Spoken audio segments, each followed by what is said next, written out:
और अभी तो खेल शुरू हुआ है कि ये मनुवादी डर रहे हैं। तो बहुजन समाज के लोगों को हमको ये काम करना है, अपना जीभ लंबा करना है, आपको चपर चपर करना है, बोलना है, खूब बोलना है, रोज बोलना है, बार बार बोलना है। और जिस दिन बहुजन समाज के लोगों ने बोलना सीख लिया, आंख में आंख डालकर बोलना सीख लिया, उस दिन बहुजन समाज की किस्मत बदलेगी। मान्यवर साहब ने कहा है, मजबूत सरकार नहीं चाहिए, मजबूर सरकार चाहिए। इस देश में दलित पिछड़े आदिवासियों को चाहे सरकारी नौकरी में हो जांच बैठा दिया जाता है, राजनीति में हो तो सीबीआई और ईडी छोड़ दी जाती है, हमें बदनाम किया जाता है टीवी अखबार के दम पर। देश में सारा चोर, अपराधी, क्रिमिनल सब दलित पिछड़ा आदिवासी है। किसकी नजरों में? मीडिया की नजरों में। तो ये खेल समझिए, बिहार में रामविलास पासवान को लड़ाया गया और उसके बाद नीतीश जी आए बीजेपी के साथ। अब उस नीतीश जी को भी नहीं छोड़ेंगे ये लोग। सारा गाली नीतीश कुमार को, बीजेपी को नहीं। टीवी अखबार वाला हम सब नीतीश से नाराज है, लेकिन गाली किसको पड़ रही है? पिछड़ा को। अरे बीजेपी ने मिलाया तभी तो गए। तो ये खेल समझिए। सब लोगों को जय भीम, नमो बुद्धाय और जय संविधान, जय भारत। आप लोगों को लग रहा होगा कि यहाँ बहुत कम लोग हैं, लेकिन आप गलतफहमी में हैं। सोचिए, कबीर साहब अकेले लड़ रहे थे, पेरियार साहब अकेले लड़ रहे थे, ज्योतिबा फुले अकेले थे, उस समय कितनी विकट स्थिति थी। बाबा साहेब अकेले लड़ रहे थे, जगदेव प्रसाद अकेले लड़ रहे थे, रामस्वरूप वर्मा, सोनेलाल पटेल, मान्यवर कांशीराम साहब साइकिल से चल रहे थे। तो आप लोगों को लगता होगा हमारे लोग ना इंफीरियरिटी कॉम्प्लेक्स के शिकार हैं, उनको लगता है कि हम कम लोग हैं, बात नहीं कर रहे हैं। ये पूरी लड़ाई जो है ना, मानसिक मजबूती की लड़ाई है।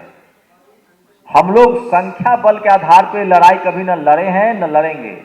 ये लड़ाई मानसिक लड़ाई है और इसलिए संख्या नहीं, मानसिक रूप से मजबूत होना होगा। तो अगर आप में से किसी को लग रहा है कि ये मुट्ठी भर लोग हैं, तो आप गलतफहमी में हैं। यहाँ कम से कम पूरा भारत और पूरी दुनिया का बहुजन समाज है। पूछिए कैसे? मैं झूठ नहीं बोल रहा हूं। इस समय जहां हम अभी बात कर रहे हैं, ये पूरी दुनिया में और पूरे भारत का बहुजन समाज देखेगा, क्योंकि ठीक सोशल मीडिया नहीं आने से पहले जंगल में मोर नाचा किसने देखा? बहुजन समाज के पास न टीवी था न अखबार था। बाबा साहेब ने 4 अखबार निकाले, लेकिन वो नहीं चल पाया क्योंकि संसाधन नहीं था। हम लोग तकनीक के युग में हैं, 21वीं सदी में है और सोशल मीडिया का दौर है। जो सारा कैमरा दिख रहा है ना, ये पूरा दुनिया में आपकी बातों को पहुंचाएगा। इसलिए आप ये मत समझिए कि आप कम संख्या में, ये करोड़ों लोग देखेंगे। और इस देश में जो आज सरकार चल रही है और इस देश में जो मनुवाद का जो पूरा व्यापार है, वो टीवी अखबार के दम पर है। आप अपनी राय क्या देखकर बनाते हैं? टीवी अखबार। आपके नेताओं को कौन बदनाम करता है? मायावती चोर है, मुलायम सिंह यादव चोर है, हेमंत सोरेन चोर है, आज भी कहा जा रहा है। अब बाकी सब मनरेगा में मजदूरी करके अमीर है। इस देश में शहरों पर किसका कब्जा है? बिजनेस पर किसका कब्जा है? खेल पर किसका कब्जा है? सिनेमा पर किसका कब्जा है? इस देश में सारी बड़ी बड़ी बिल्डिंगें किसकी है? एक भी एससी, एसटी, ओबीसी और किसान समाज का, मैं तो कह रहा हूं जाट, पटेल, गुर्जर, मराठा, इक्का दुक्का कहीं होगा तो होगा। इस देश में सबका जो कब्जा है उसकी जांच होनी चाहिए कि क्या वो ईमानदारी से है। इस देश में दलित पिछड़े आदिवासियों को चाहे सरकारी नौकरी में हो जांच बैठा दिया जाता है, राजनीति में हो तो सीबीआई और ईडी छोड़ दी जाती है। कांग्रेस के जमाने में जाति देखकर छोड़ा जाता था, बीजेपी में जाति और पार्टी दोनों देखकर छोड़ा जा रहा है। तो मैं कहना यह चाह रहा हूं कि आप लोगों को, अब तक आप सिनेमा देखते हैं, टीवी देखते हैं, अखबार देखते हैं, उसी से लगता है कि ये सही है, ये गलत है। तो बहुजन समाज के पास अब सोशल मीडिया है और आज बहुजन समाज सबसे ज्यादा एकजुट हुआ है और भविष्य में और एकजुट होगा। तो संख्या के लेकर बहुत घबराने की जरूरत नहीं है। बात मैं मुद्दे पर आता हूं। देखिए, बात साफ है, हमारी संख्या जो कम है इस हॉल में, उसकी सबसे वजह है शिक्षा। और जो फूले साहब ने कहा है कि विद्या बिन गति गई, गति बिन मति गई, मति बिन व्यापार गया, व्यापार बिन हम शूद्र हमको बना दिया गया। तो हमारे लोग, ये लड़ाई जो है ना, वो यहाँ जो हॉल में बैठे लोग हैं और हमारे जैसे लोग जो व्हाइट कॉलर लोग हैं, जिन्होंने आरक्षण की वजह से, रिजर्वेशन की वजह से, बाबा साहब के, हो सकता है आप आरक्षण न लिए हो, लेकिन बाबा साहब के संविधान न होता तो हमारे लिए तो स्कूल के दरवाजे बंद थे, बिजनेस के दरवाजे बंद थे, सम्मान से जीने का अधिकार नहीं था। तो हमें जो अधिकार मिला वो संविधान की वजह से मिला और उस संविधान को बचाने की लड़ाई है। और वो संविधान कैसे बचेगा? वोट के अधिकार से। तो आज दोनों खतरे में हैं। इस देश में जब देश आजाद हुआ तो एससी एसटी का तो रिजर्व सीट था, लेकिन लोग उस पर नौकरों को जिताते थे। और जो किसान जातियां हैं, जिसको बाबा साहब ने ओबीसी कहा, उनका तो कोई नाम लेने वाला नहीं था। आप रिकॉर्ड उठा के देखिए, मंडल कमीशन लागू होने से पहले ओबीसी को कोई टिकट नहीं देता था, ओबीसी तो लिस्ट में ही नहीं था। एससी एसटी का संवैधानिक प्रावधान था तो उनको रिजर्वेशन मिलता था एमपी एमएलए में, लेकिन लोग अपने नौकरों को जिताते थे। और जब ओबीसी के, जब मंडल कमीशन लागू हुआ और जब कर्पूरी ठाकुर जो आज भारत रत्न दिया गया है, ये लगता है शौक से दिया गया है, ये मजबूरी में दिया जा रहा है। और ये मजबूरी आपके इस तरह की बैठकों का नतीजा है कि ये मनुवादी डर रहे हैं। और अभी तो खेल शुरू हुआ है, अभी तो नेताओं को ओबीसी की याद आ रही है, एससी एसटी की याद आ रही है, बहुजन की याद आ रही है, लेकिन ये लड़ाई बहुत लंबी चलेगी। और इस लड़ाई में हमारा हथियार एक ही है, एक संविधान और एक मीडिया, क्योंकि हम जो बोलेंगे वो दुनिया तक पहुंचनी चाहिए। तो सोचिए खेल कैसे बदला है। इस देश में एससी एसटी के लोग आज भी रिजर्व सीट तक सीमित हैं। 60 से 65% ओबीसी का कोई नाम लेने वाला नहीं था और सारे के सारे सीटों पर सवर्ण समाज के लोग संसद और एमएलए एमपी बनते थे। और आईएएस पीसीएस तो बनते ही थे, क्योंकि हम लोग पढ़े लिखे ही नहीं थे, पढ़ने लिखने ही नहीं दिया गया था। मंडल कमीशन लागू होने के बाद इस देश में ओबीसी का पहला आईएएस बनता है। और शुक्रिया रामविलास पासवान जी, शुक्रिया बीपी सिंह जी, शरद यादव जो नहीं है उनका भी शुक्रिया, जिन्होंने हमारे लिए काम किया उन सबका शुक्रिया करना चाहिए। हम एहसान फरामोश लोग नहीं हैं। 90 के दशक के बाद ओबीसी सब जगने लगा, तब इस मनुवादी मीडिया ने, जो टीवी अखबार है, उसने पता है क्या नया शगुफा छोड़ा कि राजनीति का अपराधीकरण हो रहा है। यह झूठ था।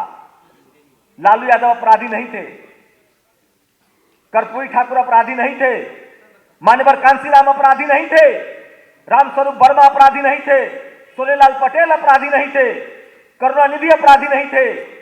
जब दलित और पिछड़ा आदिवासी आने लगा राजनीति में, तो इन झूठे मक्कारों ने खबर चलाई कि राजनीति का अपराधीकरण हो रहा है, जबकि राजनीति में बहुजन आ रहे थे और राजनीति का पैसाकरण हुआ।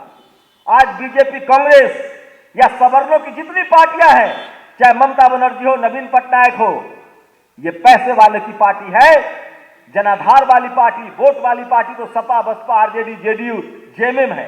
ये पार्टियों के पास जनाधार है, क्योंकि बिहार के जनगणना को ही अगर हम मान ले तो 90% आबादी इस देश में दलित, पिछड़े, आदिवासी, किसानों की है। तो पार्टी तो ये बड़ी हुई ना, वो पार्टी पैसे वाले की पार्टी है। लेकिन मीडिया क्या बेईमानी करता है। मैं मीडिया का छात्र हूं तो मीडिया से जोड़ के बता रहा हूं कि खेल कैसे किया गया है, और ताकि ये सारी बातें आप लोग देश को बताइए। मीडिया ने क्या खबर फैला दिया, कांसीराम साहब दलित नेता और अटल बिहारी वाजपेयी राष्ट्रीय नेता, सोनेलाल पटेल पिछड़ों के नेता और मुरली मनोहर जोशी राष्ट्रीय नेता। और ये कैसे हो गया भाई? तो आपको जाति बनाई ही गई थी शोषण करने के लिए, हमारे नेताओं को भी जातियों में बांट दिया। और आज भी हमारी विडंबना है कि हम अपने जाति का नेता देख रहे हैं, जबकि बाबा साहब ने कहा था तुम एससी एसटी ओबीसी हो, जातियों का समूह हो। हमें आज भी ये जाति में तोड़कर हर जाति का एक नेता खड़ा कर रहा है और हम अपने जाति के नाम पर वोट दे रहे हैं।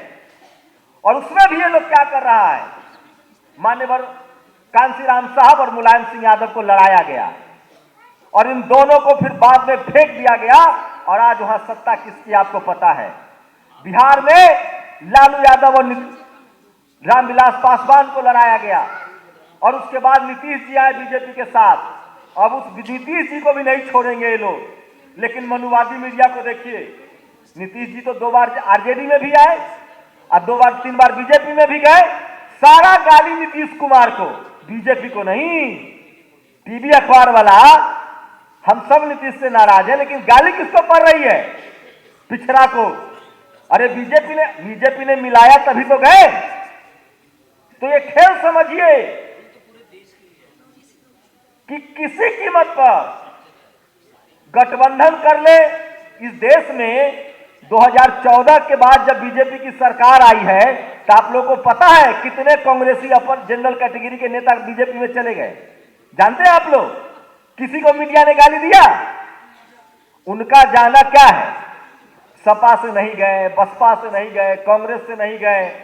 और नीतीश कुमार ने जो पाला बदला है उसमें भी जो सवर्ण नेता है उन्होंने उनको चढ़ाया। क्यों चढ़ाया? क्योंकि ऐतिहासिक काम हो रहा था, जाति जनगणना हो रही थी, 65% रिजर्वेशन हो गया था। तो सब पार्टी के जनरल कैटेगरी के नेताओं ने मिलकर कहा कि इस गठबंधन को तो तोड़ना होगा भाई, नहीं तो ये तो 2024 में राजनीति पलट देगा। जाति जनगणना मुद्दा बन रहा था, दलित पिछड़ों का मुद्दा बन रहा था और इसमें राहुल गांधी का भी दोष है। तो सवाल यह है कि इस देश में सारा चोर, अपराधी, क्रिमिनल सब दलित, पिछड़ा, आदिवासी है। किसकी नजरों में? मीडिया की नजरों में। इसलिए आप लोग टीवी अखबार का बायकॉट कीजिए, वो आपके हितों के खिलाफ है और वो आपके खिलाफ हमेशा बोलेगा। आप मुख्यमंत्री बन जाइए, प्रधानमंत्री बन जाइए, तो भी वो आपके खिलाफ है। आप राष्ट्रपति बन जाइए तो भी वो आपके खिलाफ है। कहने का मतलब ये है कि जिसने गाय पाला है दूध वही खाएगा। तो बहुजन समाज को टीवी अखबार देखना बंद कर देना चाहिए। अब सवाल है कि कौन कह रहा था कि राजनीति में अपराधीकरण हुआ है? यही टीवी अखबार वाला। लब की राजनीति में पैसाकरण हुआ। क्या गरीब चुनाव लड़ सकता है? क्या ये लाइन कभी आपने टीवी अखबार में सुना? ये तमाम सवर्ण पत्रकारों को कहते सुना कि राजनीति में पैसा का खेल हो गया है? आप दलित, पिछड़ा, आदिवासी पार्टी नहीं बना सकता है, चुनाव नहीं लड़ सकता है क्योंकि पैसा का खेल हो गया है। उससे भी बड़ा विडंबना देखिए, 412 सीट जीत के राजीव गांधी आया था, मंडल कमीशन के खिलाफ उसने घंटों भाषण दिया और जब मान्यवर कांशीराम साहब ने साइकिल से बहुजन समाज को जगा दिया तो राजीव गांधी ईवीएम लेकर आया और वाजपेयी ने उसको लागू कर दिया। और जब बहुजन समाज मान्यवर साहब ने नारा दिया कि 100 में 90 वोट हमारा, राज तुम्हारा, नहीं चलेगा, नहीं चलेगा, वोट से लेंगे सीएम पीएम और आरक्षण से लेंगे एसपीडीएम, तब इस देश में ईवीएम आया। और सोचिए, कांग्रेस 1 की सरकार थी, ओबीसी को रिजर्वेशन अर्जुन सिंह ने दिया, 3 बड़े ब्राह्मण नेता थे उसमें, मैं नाम लेकर बोलता हूं, कपिल सिब्बल आज भी है, चिदम्बरम, प्रणब मुखर्जी। जाति जनगणना हो चुका था, उसके आंकड़े नहीं आने दिए। अरे मोदी जी तो अभी नया नया है, इनके बाप पाप तो गिनाऊंगा, पहले पिछला का तो गिन लीजिए, जिसने 60 साल यहां राज किया है। इस देश में ये सारे पाप कांग्रेस के हैं। वो जाति देखकर कार्रवाई करती थी। आज लालू यादव चुनाव नहीं लड़ सकते तो किसने बिल फाड़ा था? राहुल गांधी ने। ये गांव में ना एगो बाबा जी होता है पंच, 2 दलित, पिछड़ा, आदिवासी लड़ेगा और दोनों भाई को फैसला के नाम पर जमीन बिकवा देगा। यही ये लोग हैं, कभी दलित, कभी पिछड़ा। मैं फिर कह रहा हूं, बहुजन समाज को चुन चुन कर अपने समाज के लोगों को वोट, आपको जातिवादी अब बनना पड़ेगा। दलित, पिछड़े, आदिवासियों को किसी कीमत पर सवर्ण लीडरशिप को वोट नहीं करना चाहिए। मायावती किसी के साथ गठबंधन में रहेंगी, वो सोशल जस्टिस के खिलाफ नहीं जाएंगी। लालू यादव किसी के साथ गठबंधन में रहेगा, अपनी सरकार रहेगी, वो सोशल जस्टिस के साथ नहीं जाएगा। नीतीश कुमार कुछ भी कर ले, सोशल जस्टिस के खिलाफ नहीं जाएगा। रामविलास पासवान सोशल जस्टिस के खिलाफ नहीं गए। वो भले बीजेपी के गठबंधन में थे, लेकिन जब SC ST act supreme court ने खत्म किया तो वही रामविलास पासवान ने डंके की चोट पर कहा कि इसको पुनः से बहाल कीजिए। बहुजन समाज के लिए बहुजन नेताओं ने किया है। और एक और बात माननीय कांशीराम साहब ने कहा था, मैं नहीं कह रहा हूं, मैं उनको अपना राजनीतिक गुरु मानता हूं। इस देश में राजनीति के रसायन शास्त्री, इस देश में आज जो बीजेपी राजनीति कर रही है वो मान्यवर साहब का फॉर्मूला था। और सोचिए, मान्यवर साहब ने कहा है मजबूत सरकार नहीं चाहिए, मजबूर सरकार चाहिए, गठबंधन की सरकार चाहिए। और आज बहुजन समाज की ताकत का अंदाजा लगाइए और सोशल मीडिया का। अगर बीजेपी के कुछ मनुवादी यूजीसी में बैठे हुए हैं, सरकार बीजेपी के तो बीजेपी को कहूंगा, कुछ मनुवादी बैठे हुए यूजीसी में। यूजीसी के एक मनुवादी ने अभी कानून बनाने वाला था, नोटिफिकेशन लाने वाला था कि दलित पिछड़ा आदिवासी का सीट जो है वो डी रिजर्व कर दिया जाएगा। सोशल मीडिया पर खबर चली, जांच बैठ गई है, क्योंकि आपकी जागरूकता, सोशल मीडिया का कमाल है ये। अगर यही कपिल सिब्बल होता तो ये न जांच होता और न ये बदला जाता। कपिल सिब्बल के पाप गिनाओ, यूपीएससी का पैटर्न बदल दिया, नीट का पैटर्न बदल दिया, और जो जो पाप है कांग्रेस के उसको बीजेपी आगे बढ़ा रहा है। क्यों? क्योंकि वो भी जिनकी पार्टी है, ये भी उनकी पार्टी है। तो बहुजन समाज के लोगों को, हम सब मेहनतकश लोग हैं, हमको ये काम करना है, अपना जीभ लंबा करना है, मुंह खोलना है। और हमारे जो पूर्वज थे चपर, सम्राट अशोक के राज में चपर ने सारे शिलालेख लिखे थे, इसलिए हिंदी पट्टी में एक कहावत है कि बहुत चपर चपर करता है। आपको चपर चपर करना है, बोलना है, खूब बोलना है, रोज बोलना है, बार बार बोलना है। और जो समाज बोलेगा नहीं, वो अपने कंधों पर लाश उठाएगा, अपना हक अधिकार चला जाएगा। हम सब डरे सहमे रहते हैं, हमारा डर मानसिक है। अरे 100 में 90 हम हैं, हम क्यों डरेंगे? हमने किसी का कर्जा खा रखा है? हम इस देश को बनाए हैं, सड़कें हम बनाते हैं, नदी नाला हम बनाते हैं, पेड़ हम लगाते हैं, अन्न हम उपजाते हैं, हम क्यों डरेंगे? हमने कोई चोरी की है? हमें बदनाम किया जाता है टीवी अखबार के दम पर। और जिस दिन बहुजन समाज के लोगों ने बोलना सीख लिया, आंख में आंख डालकर बोलना सीख लिया, उस दिन बहुजन समाज की किस्मत बदलेगी। और एक बात सोचिए, हम लोगों को सबको रोज बोलना है 3 बार 4 बार, हमें धर्म की राजनीति से न लेना है न देना है। हमारे लिए स्कूल, अस्पताल, हमारे लिए नौकरी, बिजनेस, शिक्षा, पॉलिसी जो बनाएगा हम उसको वोट करेंगे। हमारे लिए ये जरूरी है, हमारे बच्चों के लिए ये जरूरी है।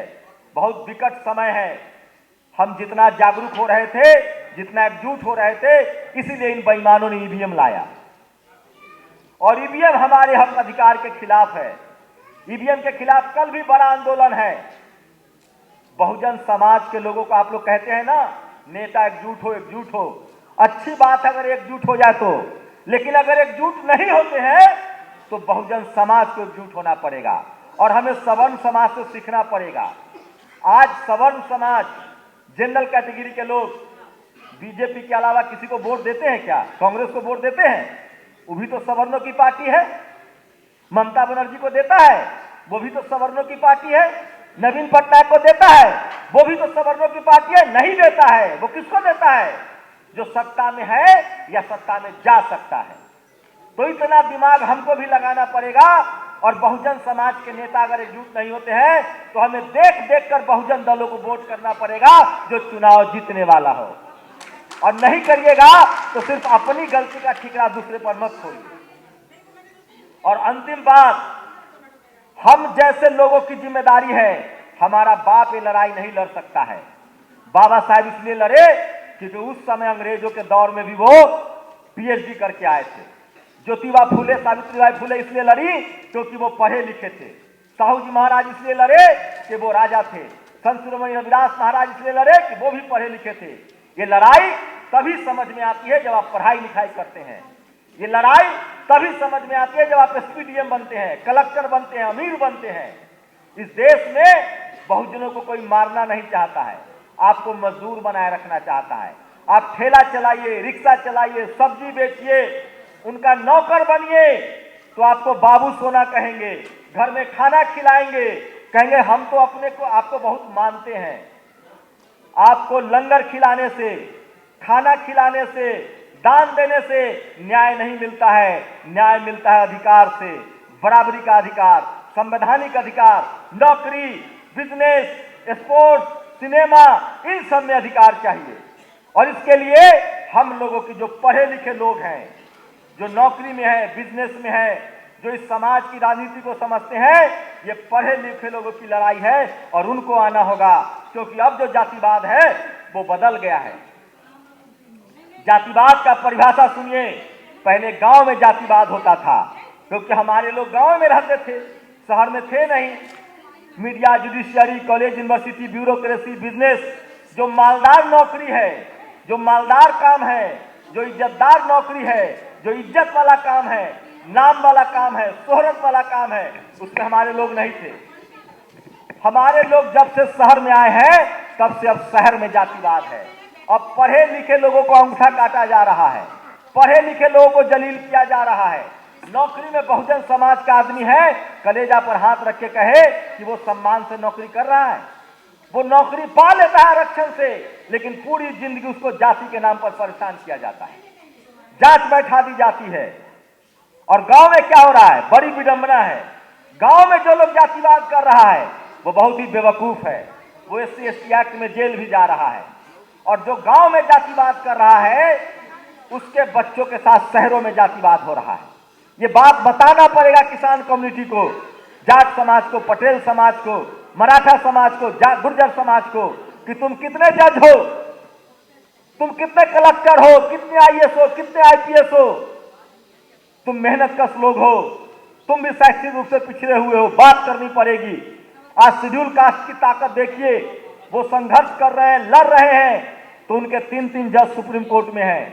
आज सबको नतमस्तक होना पड़ रहा है, क्योंकि वो समाज जागरूक है, लड़ रहा है। अब जिम्मेदारी किसान, कमेरा और OBC के लोगों की है। आप कहां हैं? आप खेल से बाहर हैं, और खेल से बाहर करने वाला कौन है? SC/ST नहीं है, यही मनुवादी लोग हैं। तो अब जो जातिवाद है वो शहरों में है, पढ़े लिखे लोगों को साथ है। इसलिए हम लोग की जिम्मेदारी है कि हम लोग किसी तरह से सिस्टम में आ गए हैं, तो हमें अपनी नस्लों के लिए लड़ना पड़ेगा। नहीं लड़ेंगे तो आप तो निकल गए गलती से, आपका बच्चा नहीं निकल पाएगा, क्योंकि जाति जाति नहीं है। इसलिए अगर किसी को लगता है ना कि हम नौकरी में आ गए, जाति छुपा लेंगे, बाबू भैया कह लेंगे, बड़का धागा बांध लेंगे, बड़का टिक्का कर लेंगे, मत्था 4 टाइम टेक लेंगे और बच जाएंगे, तो तुम बेवकूफ हो। अरे जाति बनाई ही इसलिए गई थी कि तुम लाचार, बेबस और मजदूर रहो, तुम माल भी कमाओगे और बच जाओगे, ऐसा नहीं होगा। इसलिए लड़ाई उन लोगों को लड़नी पड़ेगी जो संपन्न हुए हैं, जो सिस्टम में आए हैं, जिनका शहरीकरण हुआ है, जो CM PM बनना है या बनना चाहते हैं। आज किस पर शिकंजा है? हेमंत सोरेन पर ना। क्यों? क्योंकि वो CM है। आज किस पर शिकंजा है? लालू यादव पर ना। क्यों? क्योंकि उसने रोटी तवा का जो रोटी जल रहा था 30 साल से, बहुजनों की सत्ता है, चाहे किसी के गठबंधन में रहे। समझना पड़ेगा, जातिवाद बहुत महीन हो गया है। मूछ रखने पर, बकरी पालने पर, बेर तोड़ने पर ये वाला जातिवाद बेवकूफ लोग कर रहा है और वो जेल जा रहा है। अब जातिवाद शहरों में है, पावर सेंटर्स में है, मीडिया में, जुडिशियरी में, हाई कोर्ट, सुप्रीम कोर्ट में, कॉलेज, यूनिवर्सिटी में, बिजनेस में। अब जातिवाद स्पोर्ट्स में, सिनेमा में है। और इसका एक ही काट है कि इस देश के जो पढ़ा लिखा बहुजन समाज है, जितने लोग इस हॉल में बैठे हुए हैं, आपने अगर रोज आप रील्स देखते होंगे, नेशनल दस्तक भी देखते होंगे, एक गुजारिश है, बहुजन समाज के मुद्दे पर आप 2 लाइन संवैधानिक दायरे में रहकर लिखना शुरू कर दीजिए, मनुवादियों की चूल्हे हिल जाएंगी। ये लड़ाई कलम से लड़ी जाएगी, ये लड़ाई संविधान से लड़ी जाएगी, ये लड़ाई सोशल मीडिया से लड़ी जाएगी, तभी आप लड़ाई में फतह पाएंगे। और एक बात सुन लीजिए, बहुजन समाज में जन्म लिए हैं, किसान का मेरा वर्ग में है, दलित, पिछड़ा, आदिवासी, जाट, गुर्जर, पटेल, मराठा है, तो आपको कुछ भी मुफ्त में नहीं मिलने वाला है, क्योंकि आपकी जाति ही इसलिए बनाई गई थी कि आप सेवा करें, आप शुद्ध रहें और वो मलाई खाए। अगर आप भी मलाई में हिस्सेदारी चाहते हैं तो जीभ लंबा कीजिए, बोलना शुरू कीजिए, और एक लास्ट बात, जो बुद्ध के रास्ते पर चलेगा उसको मान, सम्मान, इज्जत, धन और स्वास्थ्य भी मिलेगा। ये लड़ाई किसी मोक्ष की नहीं है, ये लड़ाई किसी जन्म सुधारने की नहीं है, ये लड़ाई किसी पाप पुण्य का नहीं है, ये लड़ाई इसी जीवन में, कबीर ने कहा है, जो जीवन पैदा हुए हैं इसी में मान सम्मान से जीने की लड़ाई है, कोई अगला पिछला जन्म नहीं होता है, ये बुद्ध कह के गए हैं। तो अगर मान सम्मान से जीना चाहते हैं तो धम्म का रास्ता, फूले पेरियार अंबेडकर का रास्ता अपनाइए, आप अमीर भी होंगे, सम्मान से जिएंगे और मनुवादी आपसे डरेंगे भी। कभी भी आप सोचेंगे ना कि इनकी जी हुजूरी करके, इनके आगे पीछे करके, इनकी हाँ में हाँ मिलाकर आप बच जाएंगे, तो आप गफलत में हैं, क्योंकि जाति कभी जाति नहीं है। वो आपकी जाति से इसलिए नफरत करता है कि आप सिस्टम में कैसे आ गए। आप आज गरीब, मजदूर, लाचार, बेबस हो जाइए, उनको आपसे कोई दिक्कत नहीं है। इसीलिए आज के समय में जो हमारा हथियार है वो वोट का हथियार है और सोशल मीडिया है, और आप लोगों ने, इतनी लोगों ने जिम्मेदारी ली और रोज 5 लोगों को समझाएंगे, हमारी नैतिक जिम्मेदारी है, तब जाकर बहुजन समाज सत्ता में आएगा, और जो सत्ता में आएगा उसी का राज चलेगा, उसी का अधिकार बचेगा। जय भीम, जय संविधान, जय भारत। नेशनल दस्तक की आपसे गुजारिश है कि अगर इसको बचाना चाहते हैं तो नेशनल दस्तक को सब्सक्राइब करने के लिए रेड कलर के सब्सक्राइब बटन को दबाएं, फिर बेल आइकन की घंटी दबाएं। नेशनल दस्तक को बचाने के लिए बहुत जरूरी है कि हर खबर को शेयर करें, लाइक करें, कमेंट जरूर करें।